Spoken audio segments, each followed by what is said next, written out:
అందం. ఈ కథను రచించిన వారు చిట్టిపెద్ది ఉమ్మగారు. ఈ కథ ఆంధ్రభూమి సచిత్ర మాసపత్రికలో డిసెంబర్ 2005లో ప్రచురితమైంది.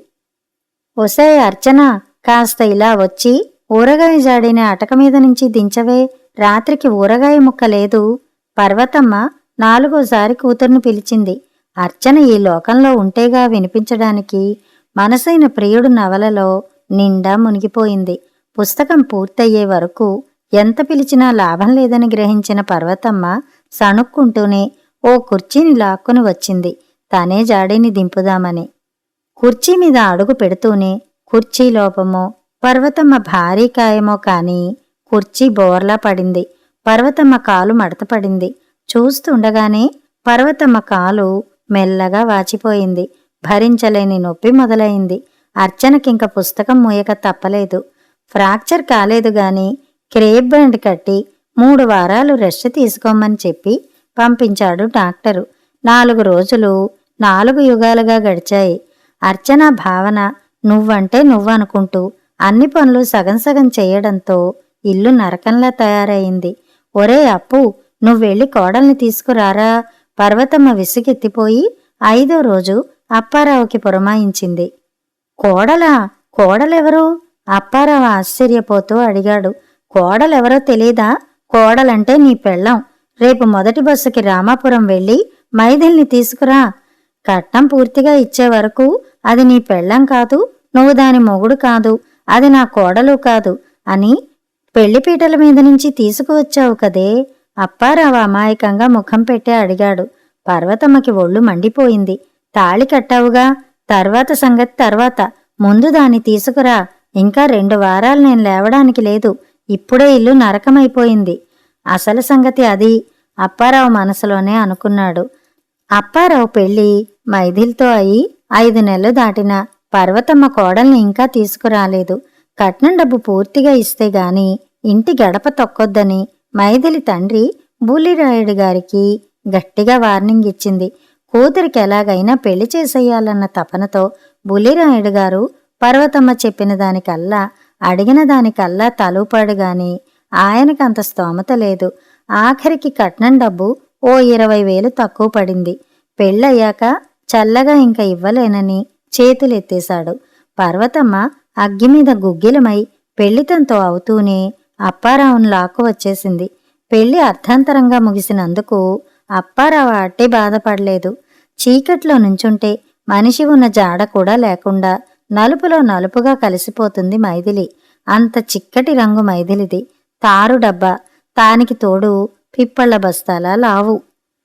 బుల్లిరాయుడు గారు ఎలాగైనా కూతురికి పెళ్లి చేసేయాలని పర్వతమ్మ గొంతెమ్మ కోరికలకి తల ఆడిస్తే అప్పారావు అమ్మ మాట కాదంటే ఈ జన్మలో పెళ్ళే కాదు అన్న విరక్తితో తల ఊపాడు.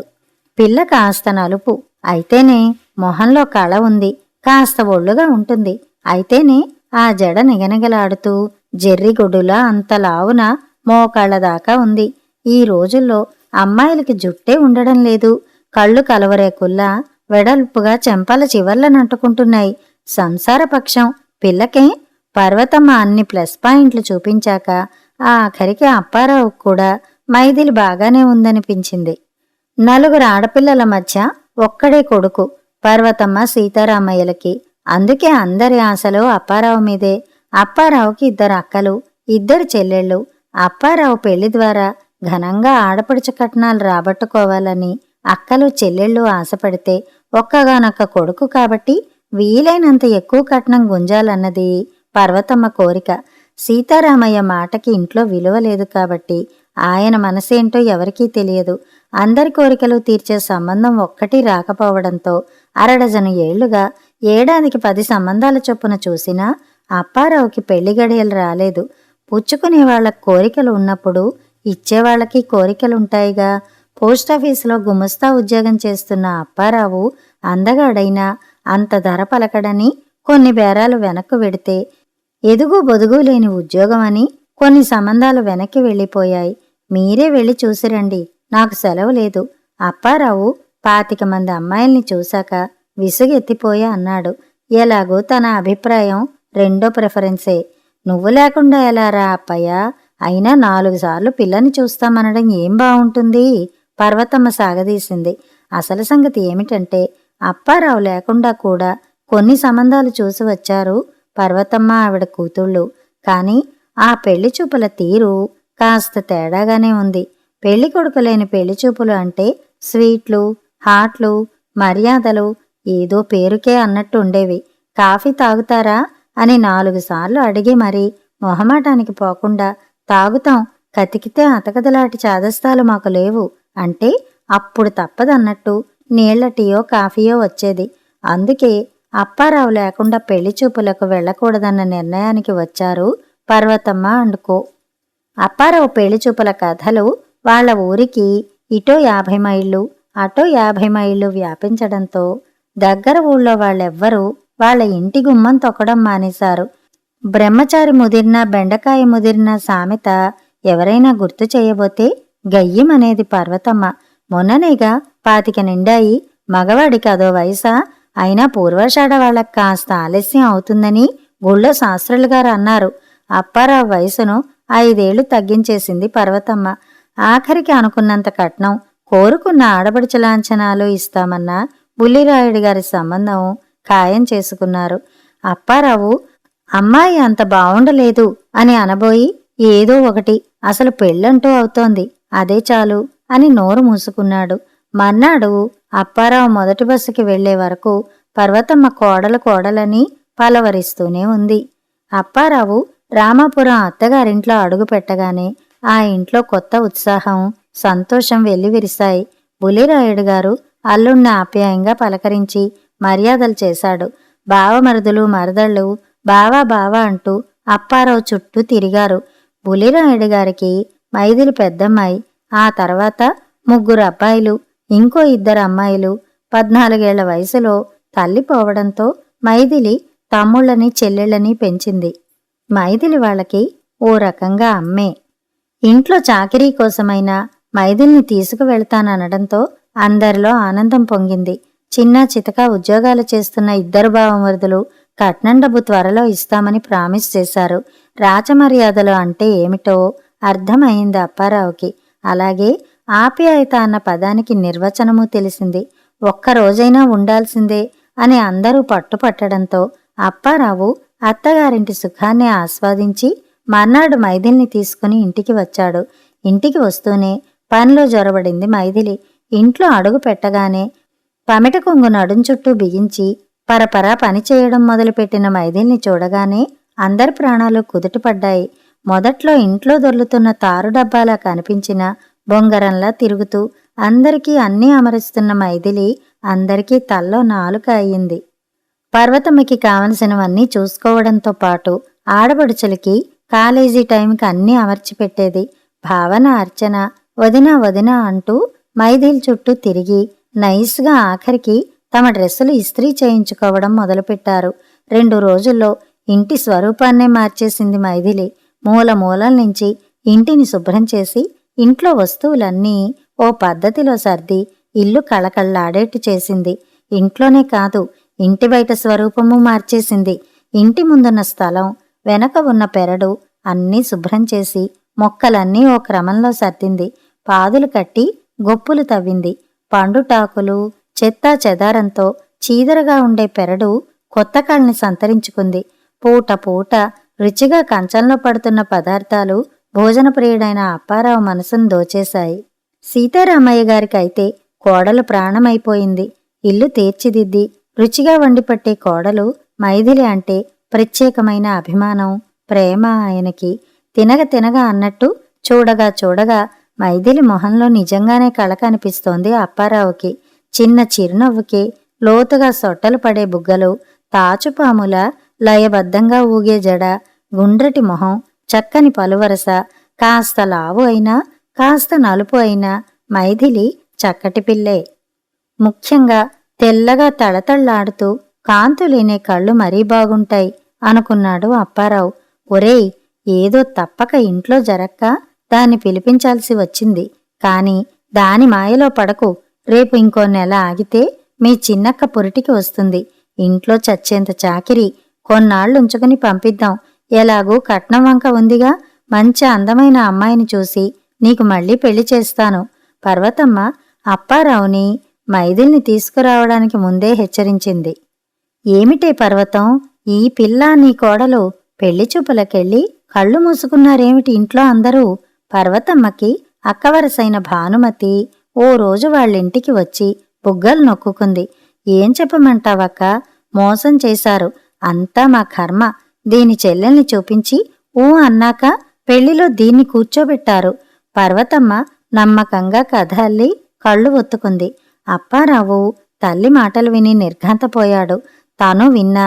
మైథిలి చిరునవ్వుతో కాఫీ టిఫిన్ ఇద్దరికీ అందించి నోరు మూసుకుని ఉండిపోవడం మరింత విస్తుపోయేలా చేసింది. ఏం మనిషి, ఇంకోళ్ళైతే అక్కడికక్కడే అత్తగారనైనా చూడకుండా ఏకెయ్యదు. అప్పారావుకి మైథిలిని చూస్తే జాలేసింది, ఆశ్చర్యం అనిపించింది. మైథిలి అని సీతమ్మ వారి పేరు పెట్టుకున్నందుకు ఆ అమ్మకున్నంత ఓర్పు ఉందనిపించింది. మైథిలి వచ్చి 4 నెలల పైనే అయింది. అప్పుడప్పుడు మైథిలితో మాట్లాడక తప్పడం లేదు అప్పారావుకి. నీ కోపం రాదా? మా అమ్మ నీ మీద అంత పెద్ద అభాండం వేసింది. అమ్మ గుట్టు రట్టు చేస్తావనుకున్నాను. ఆ సాయంత్రం మొక్కలకి నీళ్లు పెడుతుంటే అక్కడికి వెళ్ళి అప్పారావు మెల్లగా అడిగాడు. దానివల్ల ఒరిగేదేముంది? మైథిలి తల వంచుకునే జవాబిచ్చింది. ఈ ఇంట్లో అందరూ నిన్ను అవసరానికే వాడుకుంటున్నారు. వీళ్లకి నువ్వు నమ్మకమైన పని మనిషి, వంట మనిషి, ఈ ఇంటి కోడలువని ఎవరూ అనుకోవడం లేదు. బహుశా ఆ స్థానం నీకెప్పటికీ దక్కదేమో. మా అమ్మ నాకు మళ్ళీ పెళ్లి చేస్తానని నీ ముందే అంటోంది.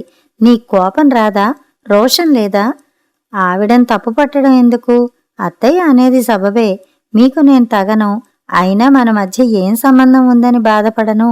మైథిలి మెల్లగా అన్నా. ఆ మాటలు ములుకుల్లా అప్పారావు గుండెని గుచ్చుకున్నాయి. ఆ రాత్రంతా అప్పారావుకి నిద్ర పట్టలేదు. పక్క మీద దొర్లుతూనే ఉన్నాడు. మైథిలి మంచితనం, అణకువ అప్పారావుని వివసుణ్ణి చేస్తున్నాయి. సొట్టలు పడే బుగ్గలు, పల్చటి పెదాలు, అయస్కాంతంలా ఆకర్షించే కళ్ళు, పిరుదుల మీద నాట్యం చేసే జడ. మైథిలికి తాళి కట్టి తనేం చేశాడు? పెళ్లికి ముందు, ఆ తర్వాత కూడా తను ప్రవర్తించిన తీరు సిగ్గుచేటు. అమ్మ ఎక్కువ కట్నం కోసం ఇంకో పెళ్లి చేస్తానంటుంటే గొర్రెలా తలాడిస్తున్నాడు. మన బంగారం మంచిదైతే మైథిలి ఎంత సున్నితంగా తెలియచెప్పిందే ఆ సంగతి. అయినా మన మధ్య ఏం సంబంధం ఉందని బాధపడాలి? మైథిలి మాటలు చెవుల్లో గింగురుమంటున్నాయి. తల్లిని తప్పు పడుతున్న తను అమ్మకంటే పెద్ద తప్పు చేశాడు. మైథిలి పెద్ద అందగత్తె కాకపోవచ్చు. ఆ సంగతి తను ముందే ఎందుకు తెగేసి చెప్పలేకపోయాడు? పెళ్లి చేసుకున్న తను మైథిలి పట్ల ప్రవర్తిస్తున్న తీరు తప్పు. పెళ్లికి సన్నగా ఉన్న అమ్మాయిలు ఎంతమంది పెళ్లి తర్వాత పిప్పళ్ల బస్తాల్లా తయారు కావడం లేదు? వాళ్ళని భర్తలు వదిలేయరే? అందగత్తె అని ఏరి కోరి ఇందిర్ని పెళ్లి చేసుకున్న చంద్రమోహను ఏం సుఖపడుతున్నాడు? పెళ్లైన 2 ఏళ్లకి భర్తని బిడ్డని కూడా వదిలేసి వెళ్ళిపోయింది ఇందిర. చంద్రమోహను ఆత్మహత్యకు పాల్పడ్డాడు అవమానం భరించలేక. రాత్రంతా ఆలోచిస్తూనే పడుకున్న అప్పారావుకి ఎప్పుడో తెల్లవారుజామున నిద్రపట్టింది. రెండో కూతురు చంటిపిల్లనెత్తుకుని అత్తగారింటికి వెళ్ళాక పర్వతమ్మ మెల్లగా మైథిలిని పుట్టింటికి పంపించి వేసింది. అప్పారావు ఎప్పట్లాగే అమ్మ ఆజ్ఞ ప్రకారం ఆమెను దింపడానికి రామాపురం వెళ్ళాడు. మళ్ళీ మిమ్మల్ని చూడగలనో లేదో, బహుశా ఇదే మన ఆఖరి చూపు. ఆరోగ్యం జాగ్రత్తగా చూసుకోండి. మీకు చల్లటి వస్తువులు పడవు, జాగ్రత్త. అప్పారావు తిరుగు ప్రయాణమై వెడుతున్నప్పుడు మైథిలి అంది. మైథిలి పెద్ద పెద్ద కళ్ళ నిండా నీళ్లు. మైథిలి వంక ఓసారి దీర్ఘంగా చూసి వెళ్ళిపోయాడు అప్పారావు. 2 నెలల తర్వాత ఇంటి గుమ్మంలో నుంచున్న అప్పారావుని చూసి నిర్ఘాంతపోయింది మైథిలి. రండి రండి, ఇంట్లో అందరూ కులాసాయనా? పులిరాయుడు గారు అల్లుణ్ణి చూసి మహదానందపడిపోయారు. ఎందుకు వచ్చి ఉంటారు? బహుశా విడాకులు ఇస్తానని చెప్పడానికేమో, లేకపోతే రెండో పెళ్లి శుభలేఖ పట్టుకు వచ్చారా? కాఫీ ఇస్తున్న మైథిలి మనస్సులో అన్నీ సందేహాలే. మామయ్య గారు, నాకు హైదరాబాద్ ట్రాన్స్ఫర్ అయింది. మా ఆవిడని తీసుకువెళదామని వచ్చాను. లీవ్ ఎక్కువ లేదు, అందుకే ఈ రాత్రే వెళ్ళిపోతాము. అప్పారావు బులిరాయుడు గారితో అంటుంటే వింటున్న మైథిలి బుగ్గలు సిగ్గుతో నిగారించాయి. సిగ్గుతో ఒప్పుల కుప్పైపోతూ లోపలికి వెళ్ళిపోతున్న మైథిలి అత్యద్భుతంగా కనిపించింది అప్పారావుకి. అందం చూసే కళ్ళల్లో ఉంది. ఎంత నిజం! అప్పారావు మనస్సు సంతృప్తితో నిండిపోయింది. తను ట్రాన్స్ఫర్ కావాలని చేయించుకున్నాడని, మైథిలితో కాపురం పెట్టాడని తెలిసిన రోజు పర్వతమ్మ ఎలా గంగవెర్రులెత్తిపోయి శివతాండవం చేస్తుందో ఊహిస్తున్న అప్పారావు పెదాల మీద చిరునవ్వు మొలుచుకొచ్చింది. కథ సమాప్తం.